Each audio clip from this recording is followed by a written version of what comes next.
Okay, so I'm in the dark. I'm chilling. I'm doing something right now. My whole thing is, I just want to talk. I look fine. It's just that I don't want to get up and all that. I'm going to stop getting all dressed and pretty to do these messages because they're important. I had a situation today with my mom. I love her to death. She is the type of person, she's a God fearing, praying woman. She loves church. I dig it. This is my thing now. I'm the type of person that I don't want anyone, just anyone I haven't met, praying over my family. And I feel as though people who have a pastor of anything like that, be careful about people praying over your energy, praying with you about things. The general fact that you have to tell somebody what you're praying for, that's a red flag. I should be able to touch and agree, and it's a personal situation between me and what they call God. My second thing that concerns me is I feel as though a lot of people have different points of views about God. Me personally, God means to invoke. It is not the spiritual name of our Father God.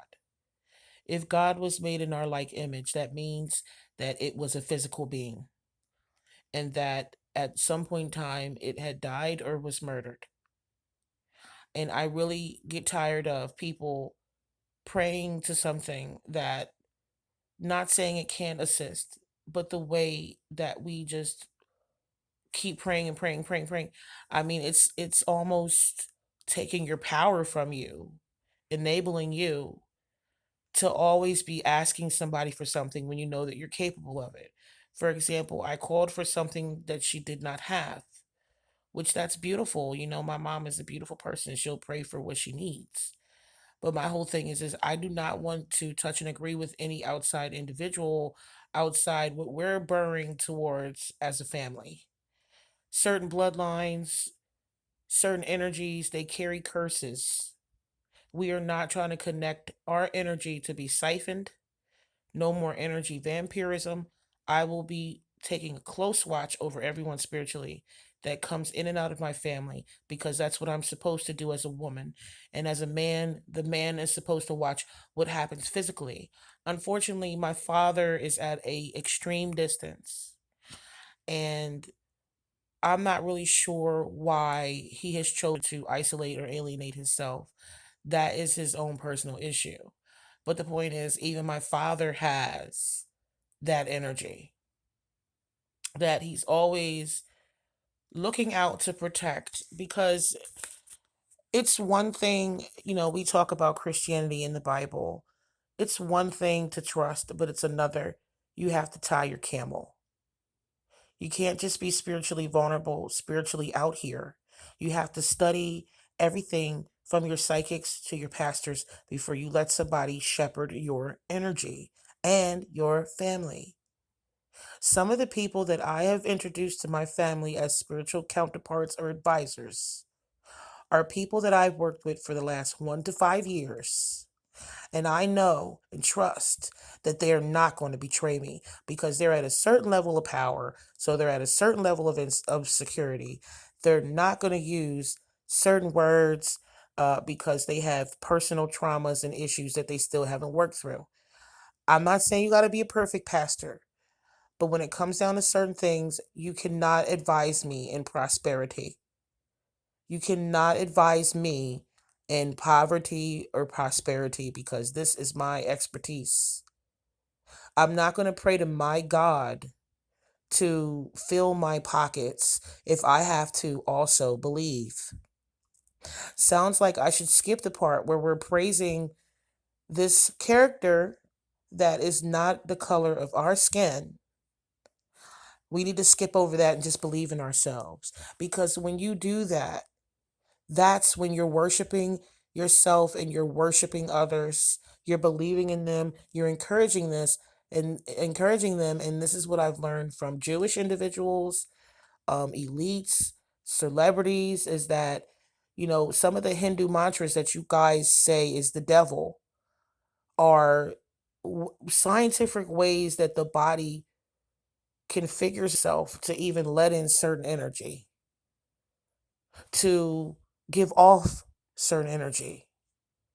So a lot of people are very ignorant of what I believe God is. I think it's a different name. God means to invoke. So, of course, if you call upon God and pray, it's going to come because it means to invoke. It's basically saying invoke before you even say what you want or say what's going on. And then you have to do the work and believe in your prayer. That sounds like you're doing it yourself. So now that that's been debunked and that's on the level of material, I didn't say there's not a God that doesn't exist. I didn't say that God can that God can't help us from dying. That's what I'll pray about.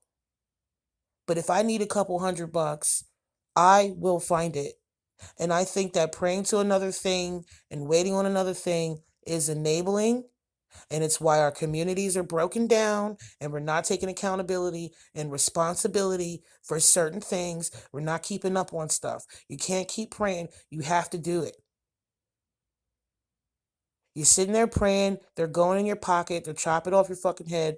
You need to be donating that to charity. You need to be saving and investing that money. That money that my mom put in church is probably $1 million by now. God knows what we could have did. They got you buying shit from J.C. Penney. Now you're watching Hoarders. They got that shit stacked up to the ceiling. All them things they introduced you on TV that you thought were meaningful were not. It's time to really take a long, hard, deep look at yourself and go a little bit deeper than church. Because it's a lot of people out here is looking to manipulate and steal and subjugate and all this stuff about look over there while they're taking shit out your pocket. That is real, and they will use anything, devil or God, to get what they want. Don't play with me. It's time to line this world up. It's time to hold people accountable and make them shiver with truth. That's the only way. They probably gonna put my head on a fucking chopping block before they decide to change for themselves and be better people. They rather hate me that I'm happy with what I have than to not strive for what they're striving for. I'm a bad person because, this is what people say. I'm a bad person because I don't have the simple beliefs that they have. But my beliefs are based off of what works, not just for me, but in a practical sense. There has to be some type of structure, the latest foundation. And I think that Black people in America, their religious and spiritual foundation is fucked up. And that's why that's all you see is them fucked up. And they keep talking about white people, da da da. That's what I'm saying about Black people. Always focused on the wrong things. Let's focus on what matters till we get to the end. That's the only way you can visualize and structure is to remember what you're trying to do on your way. If you know where the 7-Eleven is and you're driving to the 7-Eleven, you know you got to take a right on Buttercup Street to get to wherever you need to go. So if you're sitting there looking at the side of some girl's ass, you're going to crash or you're going to miss your turn. All this God, God, God. In Islam, it's a sin to pray. Stop asking our Father for dumb shit. All it does is enlighten you or give you an opportunity to change direction. That's all it is. And you keep requesting that because you're not happy with the path that you laid out. That is bad.